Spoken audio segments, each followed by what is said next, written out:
ರಾಜ್ಯದ ರೈತ ಬಾಂಧವರಿಗೆ ನಮಸ್ಕಾರ. ನಮ್ಮ ನ್ಯೂಸ್ ಕನ್ನಡ ಚಾನೆಲ್ನ ಮತ್ತೊಂದು ವಿಡಿಯೋಗೆ ತಮ್ಮೆಲ್ಲರಿಗೂ ಪ್ರೀತಿಯ ಸ್ವಾಗತ. 13 ಲಕ್ಷ ರೈತರಿಗೆ ಬೆಳೆ ವಿಮೆ ಪರಿಹಾರ ಜಮಾ. ಹೌದು, ಈ ಪಟ್ಟಿಯನ್ನು ಕೂಡ ಬಿಡುಗಡೆ ಮಾಡಲಾಗಿದೆ. ಈ ಪಟ್ಟಿಯಲ್ಲಿ ಹೆಸರಿದ್ದ ರೈತರಿಗೆ ಮಾತ್ರ ಬೆಳೆ ವಿಮೆ ಜಮಾ ಆಗಲಿದೆ. ಹೌದು, ಈ ಸುದ್ದಿಯ ಪೂರ್ಣ ಡೀಟೇಲ್ಸ್ ಈ ವಿಡಿಯೋದಲ್ಲಿ ನೋಡೋಣ.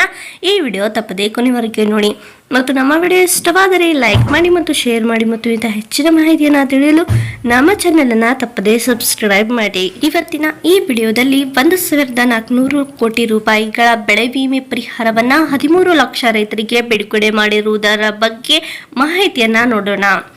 ಫಸಲ್ ಭೀಮಾ ಯೋಜನೆಯ ಅಡಿಯಲ್ಲಿ 2023-24ನೇ ಸಾಲಿನಲ್ಲಿ ಅರ್ಜಿ ಸಲ್ಲಿಸಿ ತಮ್ಮ ಬೆಳೆಗಳಿಗೆ ಬೆಳೆ ವಿಮೆ ಮಾಡಿಸಿಕೊಂಡಿರುವ ಅರ್ಹರಿಗೆ ಕೃಷಿ ಸಚಿವರು ಬೆಳೆ ವಿಮೆ ಪರಿಹಾರ ವರ್ಗಾವಣೆ ಕುರಿತು ಮಾಹಿತಿಯನ್ನು ನೀಡಲಾಗಿದ್ದು, ಇದರ ಬಗ್ಗೆ ಸಂಪೂರ್ಣ ವಿವರನ ಈ ವಿಡಿಯೋದಲ್ಲಿ ನೋಡೋಣ. ಈ ವಿಡಿಯೋ ಸ್ಕಿಪ್ ಮಾಡದೆ ಕೊನೆವರೆಗೆ ನೋಡಿ. ತಮ್ಮ ಬೆಳೆಗಳಿಗೆ 2023-24ನೇ ಸಾಲಿನಲ್ಲಿ ಫಸಲ್ ಭೀಮಾ ಯೋಜನೆಯ ಅಡಿಯಲ್ಲಿ ಅರ್ಜಿ ಸಲ್ಲಿಸಿ ಬೆಳೆ ವಿಮೆ ಮಾಡಿಸಿಕೊಂಡಿರುವ ಅರ್ಹರ ರೈತರ ಬ್ಯಾಂಕ್ ಖಾತೆಗೆ ಬೆಳೆ ವಿಮೆ ಪರಿಹಾರ ವರ್ಗಾವಣೆ ಕುರಿತು ಕೃಷಿ ಸಚಿವರು ಮಾಹಿತಿಯನ್ನ ತಿಳಿಸಿದ್ದಾರೆ. ಹೌದು, ಈ ವರ್ಷ ಸುಮಾರು 25 ಲಕ್ಷ ಜನ ಫಸಲ್ ಭೀಮಾ ಯೋಜನೆಯ ಅಡಿಯಲ್ಲಿ ತಾವು ಬೆಳೆದಿರುವ ಬೆಳೆ ವಿಮೆಗಾಗಿ ಹೆಸರನ್ನ ನೋಂದಾಯಿಸಿಕೊಂಡಿದ್ದಾರೆ. 2024 ಮಾರ್ಚ್ ತಿಂಗಳ ಅಂತ್ಯದ ಒಳಗಾಗಿ 13 ಲಕ್ಷ ರೈತರಿಗೆ 1,400 ಕೋಟಿ ರೂಪಾಯಿಗಳ ಮೊತ್ತವನ್ನ ಬೆಳೆ ವಿಮೆ ವರ್ಗಾವಣೆ ಮಾಡುವುದಾಗಿ ಕೃಷಿ ಸಚಿವರಾದ ಚೆಲುವರಾಯಸ್ವಾಮಿ ಅವರು ರಾಜ್ಯದ ರೈತರಿಗೆ ಮಾಹಿತಿಯನ್ನ ನೀಡಿದ್ದಾರೆ. ರಾಜ್ಯದ ರೈತರು ತಮ್ಮ ಮೊಬೈಲ್ನಲ್ಲಿಯೇ ಬೆಳೆ ವಿಮೆ ಅರ್ಜಿ ಸ್ಥಿತಿ ಕುರಿತು ಹಣ ವರ್ಗಾವಣೆ ಆಗಿದೆಯೋ ಇಲ್ಲವೋ ಎಂಬುದರ ಸಂಪೂರ್ಣ ಮಾಹಿತಿಯನ್ನ ಮೊಬೈಲ್ನಲ್ಲಿಯೇ ತಿಳಿಯಬಹುದು.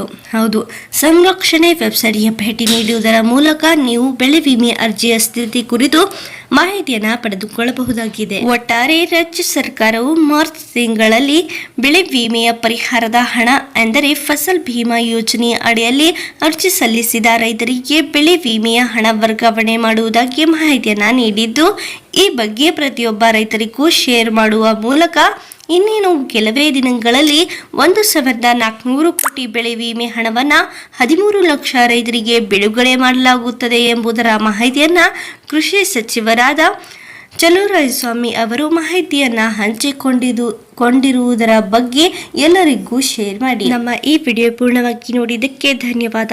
ಮತ್ತು ನೀವು ಇನ್ನೂ ಆದರೂ ನಮ್ಮ ಚಾನಲ್ನ ಸಬ್ಸ್ಕ್ರೈಬ್ ಮಾಡಿಲ್ಲವೆಂದರೆ ಈ ಕೂಡಲೇ ಸಬ್ಸ್ಕ್ರೈಬ್ ಮಾಡಿ. ನಾವು ಈ ಚಾನೆಲ್ನ ಮುಖಾಂತರ ರೈತರಿಗೆ ಉಪಯುಕ್ತವಾಗುವ ವಿಷಯಗಳ ಬಗ್ಗೆ ತಿಳಿಸುತ್ತೇವೆ. ಧನ್ಯವಾದ.